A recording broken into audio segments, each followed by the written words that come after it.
Bonjour, donc là aujourd'hui, voici la problématique que vous allez devoir réaliser et les objectifs. Les objectifs, c'est que vous allez faire sur SolidWorks, qui est le logiciel de modélisation que vous avez déjà utilisé, de faire cette pièce qui est un support de phare pour moto.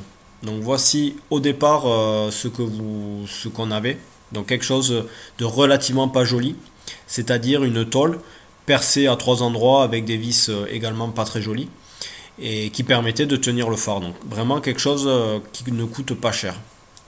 Et voici la pièce finale, donc a été usinée à l'atelier, qui est une pièce plus haut de gamme, qui avec un certain nombre de conceptions et de choix d'usinage, qui permet d'avoir un rendu de pièces beaucoup plus joli avec cet aluminium brossé qui est courant en fait sur des pièces et sur des modèles plus jolis.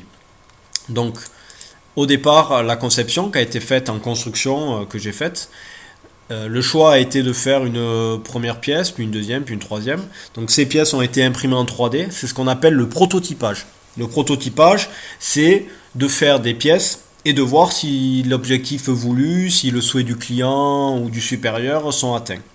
Donc là, ici, j'étais parti sur une pièce relativement complexe et je suis arrivé sur une pièce plus simple, plus facile à usiner, également moins coûteuse.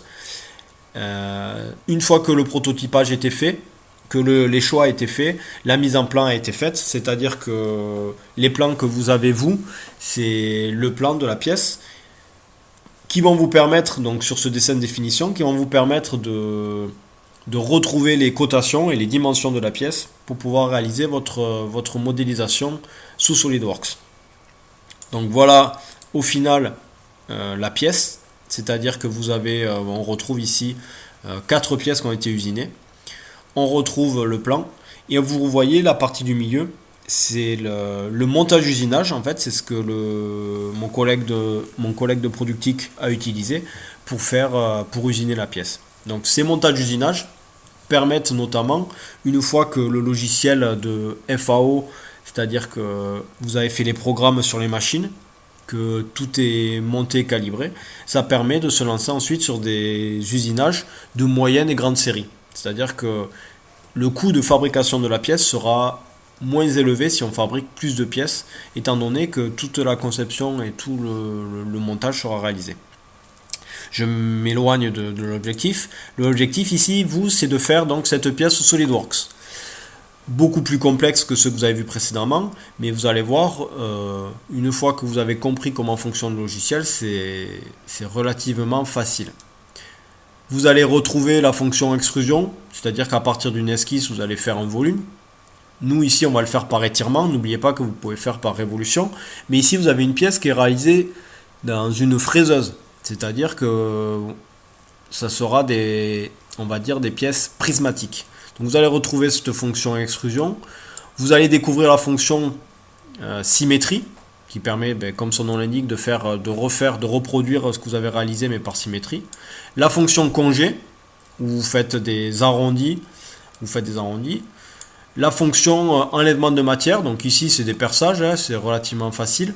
Vous verrez qu'on pourra également utiliser l'assistant perçage qui est très bien fait pour faire des perçages normalisés.